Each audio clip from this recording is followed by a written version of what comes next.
जय श्री कृष्ण, राधे राधे। स्वागत है आप सभी का भक्ति सागर चैनल में। दोस्तों, आज की वीडियो में हम बृहस्पति व्रत की कथा लेकर आए हैं, जिसे सुनने मात्र से ही पुण्य के फल की प्राप्ति होती है। आइए शुरू करते हैं। भारत वर्ष में एक प्रतापी और दानी राजा राज्य करता था। वह नित्य गरीबों और ब्राह्मणों की सहायता करता। यह बात उसकी रानी को अच्छी नहीं लगती थी। वह न गरीबों को दान देती और न ही भगवान का पूजन करती थी, और राजा को भी दान देने से मना किया करती थी। एक दिन राजा शिकार खेलने वन को गए हुए थे, तो रानी महल में अकेली थी। उसी समय बृहस्पति देव साधु वेश में राजा के महल में भिक्षा के लिए गए और भिक्षा मांगी। रानी ने भिक्षा देने से इनकार कर दिया और कहा, हे साधु महाराज, मैं तो दान पुण्य से तंग आ गई हूँ। मेरे पति सारा धन लुटाते रहते हैं। मेरी इच्छा है कि हमारा धन नष्ट हो जाए, फिर न रहेगा बांस, न बजेगी बांसुरी। साधु ने कहा, देवी, तुम तो बड़ी बचित्र हो। धन संतान तो सभी चाहते हैं। पुत्र और लक्ष्मी तो पापी के घर भी होनी चाहिए। यदि तुम्हारे पास अधिक धन है तो भूखों को भोजन दो, प्यासों के लिए प्याऊ बनवाओ, मुसाफिरों के लिए धर्मशालाएं खुलवाओ। जो निर्धन अपनी कुमारी कन्याओं का विवाह नहीं कर सकते, उनका विवाह करा दो। ऐसे और कई काम है जिनके करने से तुम्हारा यश लोक परलोक में फैलेगा। परंतु रानी पर उपदेश का कोई प्रभाव न पड़ा। वह बोली, महाराज, आप मुझे कुछ न समझाए। मैं ऐसा धन नहीं चाहती जो हर जगह बांटती फिरूं। साधु ने उत्तर दिया, यदि तुम्हारी ऐसी इच्छा है तो तथास्तु। तुम ऐसा करना कि बृहस्पतिवार को घर लीप कर पीली मिट्टी से अपना सिर धोकर स्नान करना, बट्टी चढ़ाकर कपड़े धोना। ऐसा करने से आपका सारा धन नष्ट हो जाएगा। इतना कहकर वह साधु महाराज वहां से अलोप हो गए। साधु के अनुसार कई बातों को पूरा करते हुए रानी को केवल 3 बृहस्पतिवार ही बीते थे कि उसकी समस्त धन संपत्ति नष्ट हो गई। भोजन के लिए राजा का परिवार तरसने लगा। तब एक दिन राजा ने रानी से बोला कि हे रानी, तुम यहीं रहो, मैं दूसरे देश को जाता हूँ, क्योंकि जहाँ पर सभी लोग मुझे जानते हैं, इसीलिए मैं कोई छोटा कार्य नहीं कर सकता। ऐसा कहकर राजा परदेश चला गया। वहां वह जंगल से लकड़ी काट कर लाता और शहर में बेचता। इस तरह वह अपना सारा जीवन व्यतीत करने लगा। इधर राजा के परदेश जाते ही रानी और दासी दुखी रहने लगी। एक बार जब रानी और दासी को 7 दिन तक बिना भोजन के रहना पड़ा, तो रानी ने अपनी दासी से कहा, हे दासी, पास ही के नगर में मेरी बहन रहती है। वह बड़ी धनवान है। तू उसके पास जा और कुछ ले आ, ताकि थोड़ी बहुत गुजर बसर हो जाए। दासी रानी की बहन के पास गई। उस दिन गुरुवार था और रानी की बहन उस समय बृहस्पतिवार व्रत की कथा सुन रही थी। दासी ने रानी की बहन को अपनी रानी का संदेश दिया, लेकिन रानी की बड़ी बहन ने कोई उत्तर नहीं दिया। जब दासी को रानी की बहन से कोई उत्तर नहीं मिला, तो वह बहुत दुखी हुई और उसे क्रोध भी आया। दासी ने वापिस आकर रानी को सारी बात बता दी। सुनकर रानी ने अपने भाग्य को कोसा। उधर रानी की बहन ने सोचा कि मेरी बहन की दासी आई थी, परंतु मैं उससे नहीं बोली, इससे वह बहुत दुखी हुई होगी। कथा सुनकर और पूजन समाप्त करके वह अपनी बहन के घर आई और कहने लगी, हे बहन, मैं बृहस्पतिवार का व्रत कर रही थी। तुम्हारी दासी मेरे घर आई थी, परंतु तब तक ना तो उठते हैं और ना ही बोलते हैं, इसीलिए मैं नहीं बोली। कहो, दासी क्यों गई थी? रानी बोली, बहन, तुमसे क्या छिपाऊं? हमारे घर में खाने तक को अनाज नहीं था। ऐसा कहते कहते रानी की आंखें भर आई। उसने दासी समेत पिछले 7 दिनों से भूखे रहने तक की बात अपनी बहन को विस्तार पूर्वक सुना दी। रानी की बहन बोली, देखो बहन, भगवान बृहस्पति देव सबकी मनोकामना को पूर्ण करते हैं। देखो, शायद तुम्हारे घर में अनाज रखा हो। पहले तो रानी को विश्वास नहीं हुआ, पर बहन के आग्रह करने पर उसने अपनी दासी को अंदर भेजा तो उसे सचमुच अनाज से भरा एक घड़ा मिल गया। यह देखकर दासी को बड़ी हैरानी हुई। दासी रानी से कहने लगी, हे रानी, जब हमको भोजन नहीं मिलता तो हम व्रत ही तो करते हैं, इसीलिए क्यों ना इनसे व्रत और कथा की विधि पूछ ही ली जाए ताकि हम भी व्रत कर सके। तब रानी ने अपनी बहन से बृहस्पति व्रत के बारे में पूछा। उसकी बहन ने बताया, बृहस्पतिवार के व्रत में चने की दाल और मुनक्का से विष्णु भगवान का केले की जड़ में पूजन करे तथा दीपक जलाए, व्रत कथा सुने और पीला भोजन ही करे, इससे बृहस्पति देव प्रसन्न होते हैं। व्रत और पूजन विधि बताकर रानी की बहन अपने घर को लौट गई। 7 दिन के बाद जब गुरुवार आया तो रानी और दासी ने व्रत रखा। गुड़साल में जाकर चना और गुड़ लेकर आई, फिर उससे केले की जड़ तथा विष्णु भगवान का पूजन किया। अब पीला भोजन कहाँ से आए, इस बात को लेकर दोनों बहुत दुखी थी। क्योंकि उन्होंने व्रत रखा था, इसीलिए बृहस्पति देव उनसे प्रसन्न थे। इसीलिए वह एक साधारण व्यक्ति का रूप धारण कर 2 थालों में सुंदर पीला भोजन दासी को दे गई।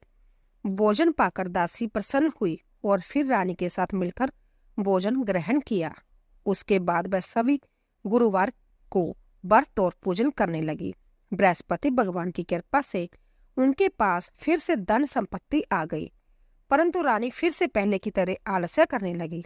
तब दासी बोली, देखो रानी, तुम पहले भी इस प्रकार आलस्य करती थी, तुम्हें धन रखने में कष्ट होता था, इस कारण सभी धन नष्ट हो गया था, और अब जब भगवान बृहस्पति की कृपा से धन मिला है तो तुम्हें फिर से आलस्य होता है।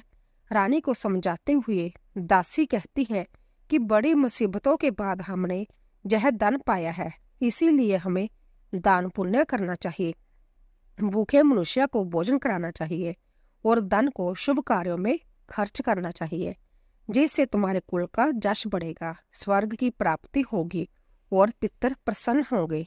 दासी की बात मानकर रानी अपना धन शुभ कार्यों में खर्च करने लगी, जिससे पूरे नगर में उसका यश फैलने लगा। बृहस्पतिवार व्रत कथा के बाद श्रद्धा के साथ आरती की जानी चाहिए। इसके बाद प्रसाद बांटकर उसे ग्रहण करना चाहिए। एक दिन राजा दुखी होकर जंगल में एक पेड़ के नीचे आसन जमाकर बैठ गया। वह अपनी दशा को याद करके व्याकुल होने लगा। बृहस्पतिवार का दिन था। एकाएक उसने देखा कि निर्जन वन में एक साधु प्रकट हुए। वह साधु वेश में संभ्या बृहस्पति देवता ही थे। लक्कड़हारे के सामने आकर बोले, हे लक्कड़हारे, इस सुनसान जंगल में तू चिंता मगन क्यों बैठा है? लक्कड़हारे ने दोनों हाथ जोड़कर प्रणाम किया और उत्तर दिया, महात्मा जी, आप सब कुछ जानते हैं, मैं क्या कहूँ? यह कहकर रोने लगा और साधु को अपनी आत्मकथा सुनाई। महात्मा जी ने कहा, तुम्हारी स्त्री ने बृहस्पति के दिन बृहस्पति भगवान का निरादर किया है, जिसके कारण रुष्ट होकर उन्होंने तुम्हारी यह दशा कर दी। अब तुम चिंता को दूर करके मेरे कहने पर चलो तो तुम्हारे सब कष्ट दूर हो जाएंगे और भगवान पहले से भी अधिक संपत्ति देंगे। तुम बृहस्पति के दिन कथा किया करो, 2 पैसे के चने मुनक्का लाकर उसका प्रसाद बनाओ और शुद्ध जल से लोटे में शक्कर मिलाकर अमृत तैयार करो। कथा के पश्चात अपने सारे परिवार और सुनने वाले प्रेमियों में अमृत व प्रसाद बांटकर आप भी ग्रहण करो। ऐसा करने से भगवान तुम्हारी सब मनोकामनाएं पूरी करेंगे। साधु के ऐसे वचन सुनकर लक्कड़हारा बोला, हे प्रभु, मुझे लकड़ी बेचकर इतना पैसा नहीं मिलता जिससे भोजन के उपरांत कुछ बचा सकूं। मैंने रात्रि में अपनी स्त्री को व्याकुल देखा है, मेरे पास कुछ भी नहीं जिससे मैं उसकी खबर मंगा सकूं। साधु ने कहा, हे लक्कड़हारे, तुम किसी बात की चिंता मत करो। बृहस्पति के दिन तुम रोजाना की तरह लकड़ियां लेकर शहर को जाओ। तुमको रोज से दुगना धन प्राप्त होगा, जिससे तुम बलिभांति भोजन कर लोगे तथा बृहस्पति देव की पूजा का सामान भी आ जाएगा। इतना कहकर साधु अंतर्धान हो गया। धीरे धीरे समय व्यतीत होने पर फिर वही बृहस्पतिवार का दिन आया। लक्कड़हारा जंगल से लकड़ी काटकर किसी शहर में बेचने गया। उसे उस दिन और दिन से अधिक पैसा मिला। राजा ने चना गुड़ आदि लाकर गुरुवार का व्रत किया। उस दिन से उसके सभी क्लेश दूर हुए। परंतु जब दोबारा गुरुवार का दिन आया तो बृहस्पतिवार का व्रत करना भूल गया। इस कारण बृहस्पति भगवान नाराज हो गए। उस दिन उस नगर के राजा ने विशाल यज्ञ का आयोजन किया तथा शहर में यह घोषणा कर दी कि कोई भी मनुष्य अपने घर में भोजन न बनावे, न आग जलावे, समस्त जनता मेरे जहाँ भोजन करने आवे। इस आज्ञा को जो न मानेगा उसे फांसी की सजा दी जाएगी। इस तरह की घोषणा संपूर्ण नगर में करवा दी गई। राजा की आज्ञा अनुसार शहर के सभी लोग भोजन करने गए, लेकिन लकड़हारा कुछ देर से पहुंचा, इसलिए राजा उसको अपने साथ घर लिवा ले गए और ले जाकर भोजन करा रहे थे तो रानी की दृष्टि उस खूंटी पर पड़ी जिस पर उसका हार लटका हुआ था। वह वहां पर दिखाई नहीं दिया। रानी ने निश्चय किया कि मेरा हार इस मनुष्य ने चुरा लिया है। उसी समय सिपाहियों को बुलाकर उसको कारागार में डलवा दिया। जब लकड़हारा कारागार में पड़ गया और बहुत दुखी होकर विचार करने लगा कि न जाने कौन से पूर्व जन्म के कर्म से मुझे यह दुख प्राप्त हुआ है, और उसी साधु को याद करने लगा जो कि जंगल में मिला था। उसी समय तत्काल बृहस्पति देव साधु के रूप में प्रकट हुए और उसकी दशा को देखकर कहने लगे, अरे मूर्ख, तूने बृहस्पति देव की कथा नहीं करी, इस कारण तुझे दुख प्राप्त हुआ है। अब चिंता मत कर, बृहस्पतिवार के दिन कारागार के दरवाजे पर 4 पैसे पड़े मिलेंगे, उनसे तू बृहस्पति देव की पूजा करना, तेरे सभी कष्ट दूर हो जाएंगे। बृहस्पति के दिन उसे 4 पैसे मिले। लकड़हारे ने कथा कही।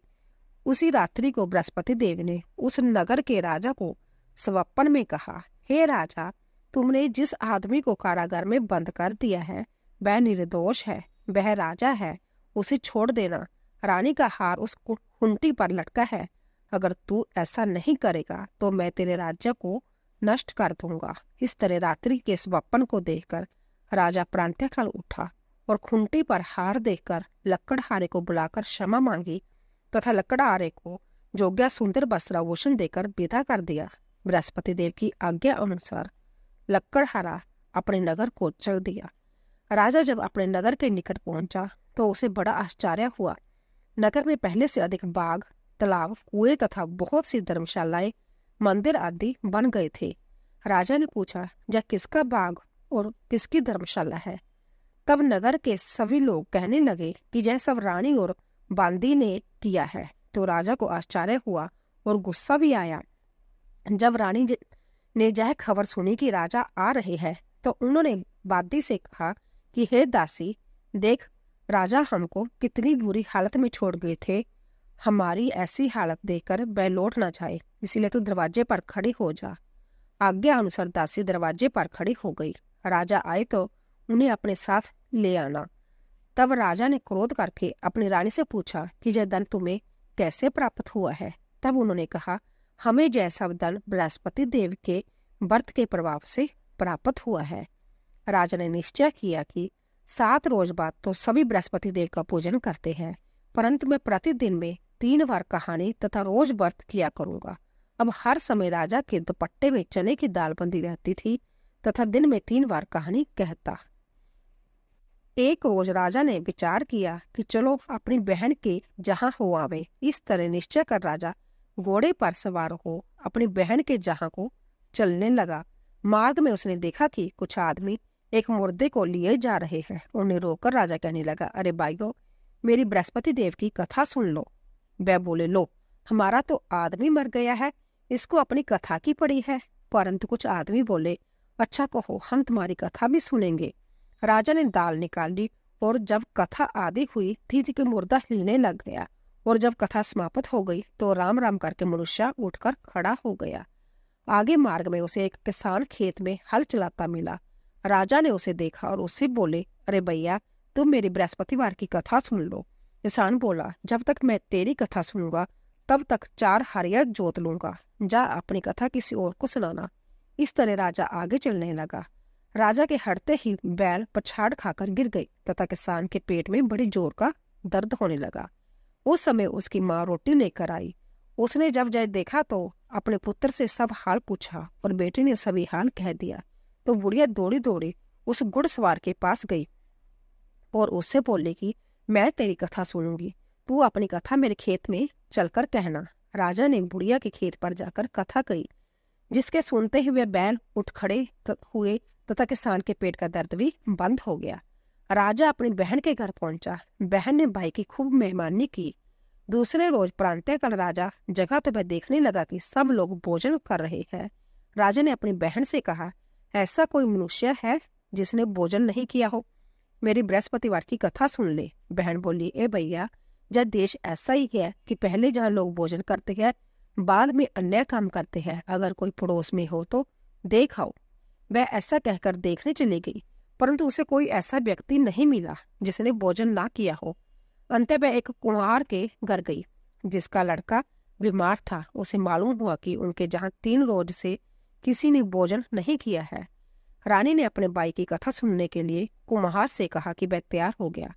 राजा ने जाकर बृहस्पतिवार की कथा कही, जिसको सुनकर उसका लड़का ठीक हो गया। अब तो राजा की प्रशंसा होने लगी। एक रोज राजा ने अपनी बहन से कहा कि हे बहन, हम अपने घर को जाएंगे, तुम भी तैयार हो जाओ। राजा की बहन ने अपनी सास से कहा। सास ने कहा, हाँ चली जा, परंतु अपने लड़कों को मत ले जाना, क्योंकि तेरे भाई के कोई औलाद नहीं है। बहन ने अपने भैया से कहा, हे भैया, मैं तो चलूंगी, पर कोई बालक नहीं जाएगा। राजा बोला, जब कोई बालक नहीं चलेगा तब तुम ही क्या करोगी? बड़े दुखी मन से राजा अपने नगर को लौट आया।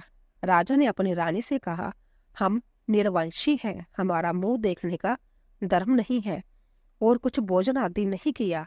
रानी बोली, हे प्रभु, बृहस्पति देव ने हमें सब कुछ दिया है, वह हमें औलाद अवश्य देगा। उसी रात को बृहस्पति देव ने राजा को स्वप्न में कहा, हे राजा, उठ, सभी सोच त्याग दे, तेरी रानी गर्भ से है। राजा की यह बात सुनकर बड़ी खुशी हुई।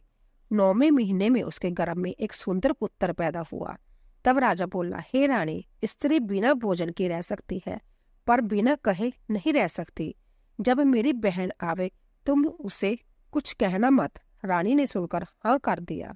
जब राजा की बहन ने यह शुभ समाचार सुना तो वह बहुत खुश हुई तथा बधाई लेकर अपने भाई के जहाँ आई। तभी रानी ने कहा, घोड़ा चढ़कर तो नहीं आई, गधा चढ़ी आई। राजा की बहन बोली, भाभी, मैं इस प्रकार न कहती तो तुम्हें औलाद कैसे मिलती? बृहस्पति देव ऐसे ही है, जैसी जिसके मन में कामनाएं है सभी को पूर्ण करते हैं। जो सद्भावना पूर्वक बृहस्पतिवार का व्रत करता है एवं कथा पढ़ता है अथवा सुनता है, दूसरों को सुनाता है, बृहस्पति देव उसकी सभी मनोकामनाएं पूर्ण करते हैं। बोलिए बृहस्पति देव की जय। तो दोस्तों, आशा करती हूँ कि आपको हमारी कथा अवश्य पसंद आई होगी। प्लीज जाने से पहले चैनल को सब्सक्राइब कीजिए, लाइक कीजिए और ज्यादा से ज्यादा शेयर कीजिए। आप सभी का धन्यवाद।